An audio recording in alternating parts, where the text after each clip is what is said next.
Hello everyone, welcome back to my channel education with Sapna. इस video में आज हम देखेंगे सोशल साइंस क्लास 10 के इंपॉर्टेंट क्वेश्चन जो आपके हाफ ईयरली एग्जाम्स में पूछे जा सकते हैं। तो चलिए शुरू करते हैं इस वीडियो को लाइक जरूर करें, शेयर करें। चैनल पर नए हैं तो सब्सक्राइब करके बेल आइकन को प्रेस करें जिससे नेक्स्ट वीडियो की नोटिफिकेशन आप तक तुरंत पहुँच सके। इसके माध्यम से आपको पता चलेगा क्वेश्चंस किस टाइप के आते हैं, क्या क्या पूछा जाता है, कितने बड़े कितने छोटे, सब क्वेश्चंस का आपको अंदाजा लग जाएगा। तो वीडियो को लाइक शेयर, चैनल को सब्सक्राइब जरूर करें। 5 खंडों में आपका ये पेपर बटा हुआ है। तो चलिए शुरू करते हैं। फर्स्ट क्वेश्चन है, मौर्य वंश का संस्थापक कौन था? इसमें 4 ऑप्शन दिए गए हैं, आपको एक सेलेक्ट करके बताना है। पर क्वेश्चन 1 नंबर का 10 क्वेश्चन हैं, ठीक है। यदि आप गुप्तकालीन लौह स्तंभ देखना चाहते हैं तो आप निम्न में से किस स्थान का भ्रमण करेंगे? 4 ऑप्शन है, इसमें भी एक ऑप्शन आपको सेलेक्ट करना है। निम्न में से भूमध्य सागर व लाल सागर को मिलाने वाली नहर कौन सी है? भाखड़ा नागल परियोजना निम्न में से किस नदी पर स्थापित है? निम्न में से कौन सा युग्म सम्मिलित नहीं है, वो बताना है। अंग्रेजी शब्द डेमोक्रेसी का हिंदी अनुवाद निम्न में से कौन सा है, वो आपको बताना है। नेक्स्ट है, लोकतंत्र देशभक्ति की भावना को बढ़ाता है, यह कथन निम्न में से किस विद्वान का है? मूल संविधान में लोकसभा की सदस्य संख्या कितनी निर्धारित थी? मूल संविधान की बतानी है आपको। कचरे को उपयोगी कच्चे माल के रूप में उपयोग करना कहलाता है, क्या कहलाता है, वो आपको बताना है। भारत में प्रथम पंचवर्षीय योजना की समय अवधि क्या है, वो आपको बतानी है। और निम्नलिखित प्रश्नों के उत्तर एक पंक्ति में दीजिए। ये 2 से 8 तक के जो प्रश्न हैं वो भी एक एक नंबर के हैं। सेकंड क्वेश्चन, वर्धन वंश का संस्थापक कौन था? थर्ड, राज्यपाल किसकी इच्छा पर्यंत अपने पद पर बना रहता है? फोर्थ, भारत में राज्यों की विधानसभा का प्रत्येक सदस्य कम से कम कितनी जनसंख्या का प्रतिनिधित्व करता है? पांचवा, राजस्थान के किस नगर को सीमेंट नगरी कहा जाता है? क्वेश्चन नंबर 6, राष्ट्रीय विधिक सेवा दिवस कब मनाया जाता है? स्वच्छ भारत मिशन का कोई एक उद्देश्य बताइए। लोकतंत्र के एक रूप सामाजिक लोकतंत्र का क्या अर्थ है?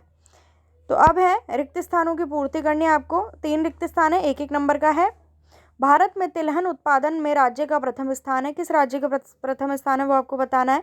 ग्राहम बेल ने का आविष्कार किया जिसने संचार की दुनिया में क्रांति ला दी।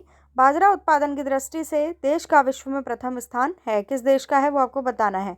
खंड ब 12वां प्रश्न, मौर्य काल में समाहर्ता के क्या कार्य थे, वो आपको कार्य बताने हैं। 13वां, रोलेक्ट एक्ट को काला कानून क्यों कहा जाता है? 14वां, नकदी फसलें क्या हैं, कोई 2 नकदी फसलों के नाम लिखिए। 15वां, आपके विचार से सड़क दुर्घटनाओं को कम करने के लिए क्या प्रयास किए जाने चाहिए? 16वां, भारत में आर्थिक नियोजन के कोई 2 उद्देश्य बताइए। 17वां, किसी शहर के औद्योगिक प्रदूषण को दूर करने के लिए आप क्या प्रयास करेंगे? 18वां, लोकतंत्र की सफलता हेतु आवश्यक 2 परिस्थितियां लिखिए। 19वां, लोकसभा अध्यक्ष के कोई 2 कार्य लिखिए।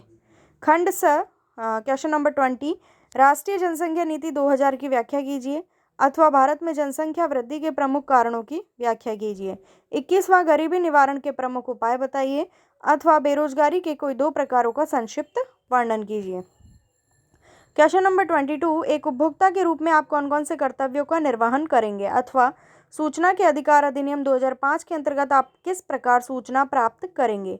23, भारत के राष्ट्रपति की विधायी शक्तियों का वर्णन कीजिए, अथवा भारत के प्रधानमंत्री के 4 प्रमुख कार्यों का वर्णन कीजिए। क्वेश्चन नंबर 24, भारत के मानचित्र में निम्न अंकित कीजिए भारत के 5 प्रमुख कोयला क्षेत्र और भारत की 5 प्रमुख खनिज पेटियां, दोनों में से कुछ भी आप कर सकते हैं। क्वेश्चन नंबर 25, भारत के मानचित्र में निम्नलिखित ऐतिहासिक स्थलों को अंकित कीजिए। दिल्ली, लखनऊ, झांसी, कानपुर, बनारस, अथवा अमृतसर, बम्बई, जयपुर, गोरखपुर और कलकत्ता। क्वेश्चन नंबर 26, सल्तनत कालीन प्रशासन का विस्तार से वर्णन कीजिए। 3 क्वेश्चन है, 3 में से एक करना है। अथवा छत्रपति शिवाजी की प्रमुख उपलब्धियों का वर्णन, और अथवा में फिर दिया है हमीर देव चौहान की प्रमुख उपलब्धियों का वर्णन कीजिए।